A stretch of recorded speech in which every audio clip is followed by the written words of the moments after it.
Halo semuanya, perkenalkan nama saya Ahdan Nafis dengan NIM 123300093. Dan saya Sarwina dengan NIM 123300023. Baik, kami di sini akan melakukan simulasi Aspen Plus V11 untuk jurnal yang saya pakai, yaitu Simulation of Hydrogen Production with In situ Carbon Dioxide Removal using Aspen Plus.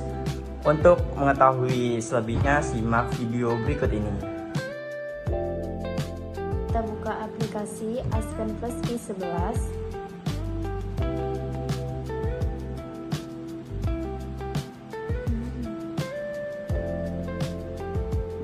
Oke, langkah selanjutnya kita masuk ke New.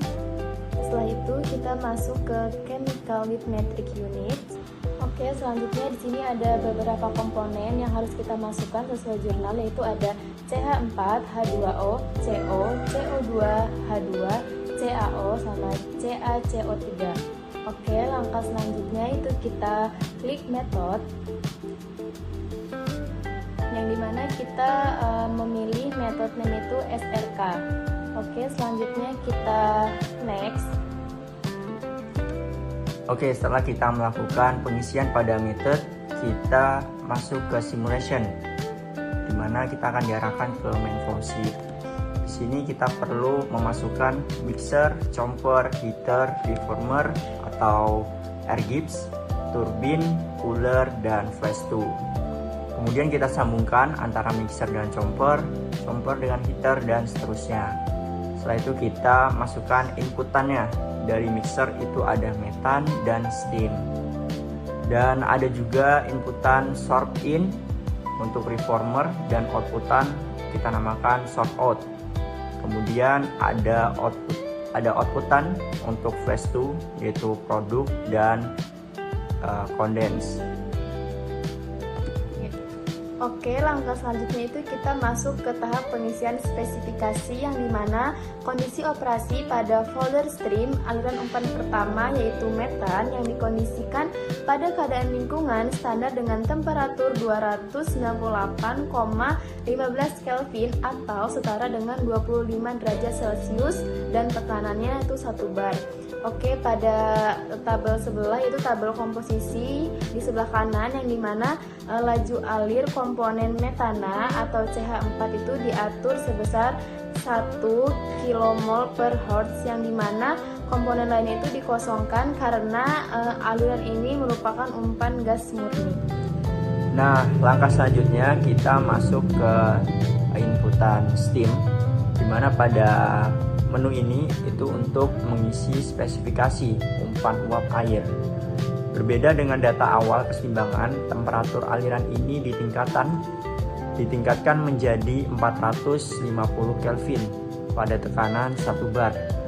Pengkondisian ini bertujuan menjaga fase air tetap sebagai uap super panas, dimana itu untuk mencegah terbentuknya fase cair dini yang dapat memicu kegagalan numerik pada blok kompresor.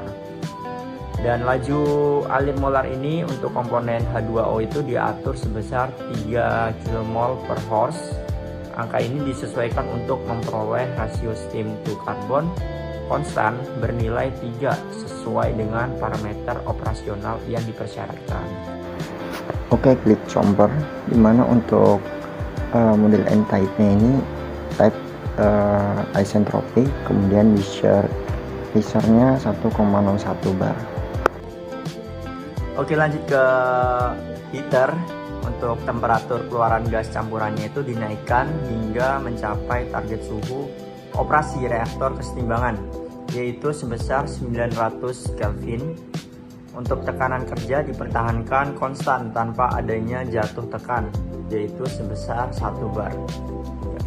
Oke, selanjutnya kita masuk ke unit reaktor utama reformer, yang dimana kita menggunakan model kesetimbangan energetika air gauge dengan opsi kalkulasi phase and chemical equilibrium dengan kondisi operasi reaktor dikondisikan secara konstan mengikuti data jurnal pada temperatur 900 Kelvin dan tekanan 1 bar, yang dimana konfigurasi produk ini diatur untuk melibatkan seluruh interaksi komponen yang valid pada fase uap cair dan padatan matriks secara simultan.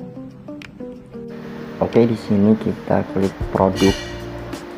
Di sini kita klik identify possible produk. Kemudian kita memilih komponen. Kita klik komponen CH4, H2O dan seterusnya. Dan file processnya vapor, liquid, solid. Langkah berikutnya itu pengisian input, dilanjutkan pada aliran umpan padatan sorban atau sort in yang kita namakan. Untuk kondisi ini temperatur diatur pada keadaan standar lingkungan sebesar 298,15 Kelvin dengan tekanan sistem 1 bar.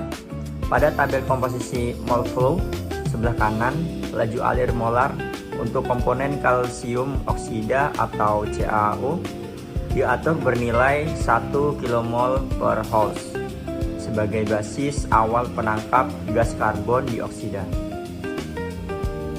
Selanjutnya yaitu aliran gas atau keluar reaktor dialirkan menuju blok pendingin atau cooler, dan di mana temperatur campuran gas diturunkan secara drastis menjadi 323,15 Kelvin atau setara dengan 50 derajat Celcius pada tekanan 1 bar. Nah, penurunan temperatur ini dirancang untuk mengkondisikan sisa uap air hasil reaksi agar mengembun sebelum memasuki tahap pemisahan fasa. Oke, untuk tahap berikutnya kita akan melakukan pembatasan blok, di mana itu diletakkan pada separator flash tipe flash 2. Kondisi operasi disamakan dengan unit pendingin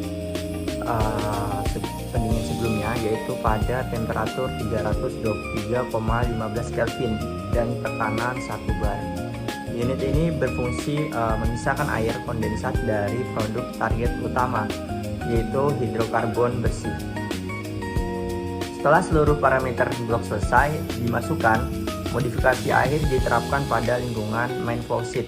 Berdasarkan skema dasar jurnal, sistem awalnya menggunakan unit turbin setelah reaktor. Namun karena seluruh tekanan operasi dari hulu hingga hilir dikondisikan konstan pada 1 bar, maka fungsi penurunan tekanan oleh turbin tidak diperlukan.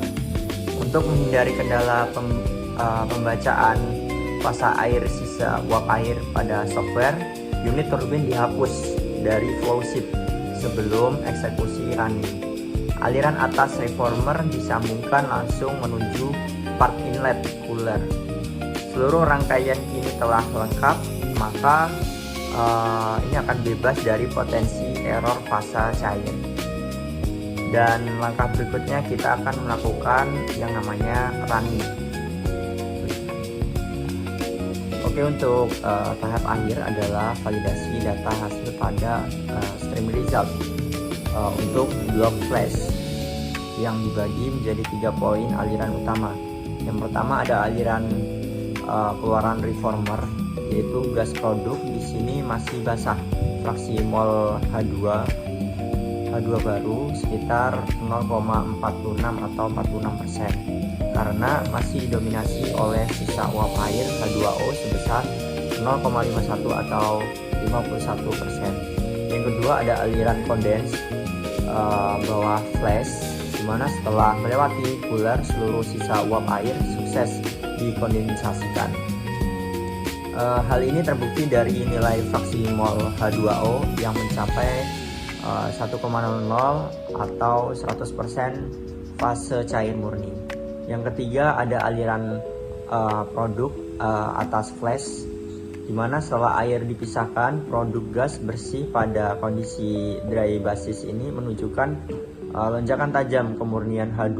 Untuk lonjakan kemurnian H2 hingga 95% ini membuktikan bahwa mekanisme sorption and hatch melalui penangkapan langsung CO2 oleh sorben CaO di dalam reaktor itu berhasil menggeser kesetimbangan kimia ke arah produk.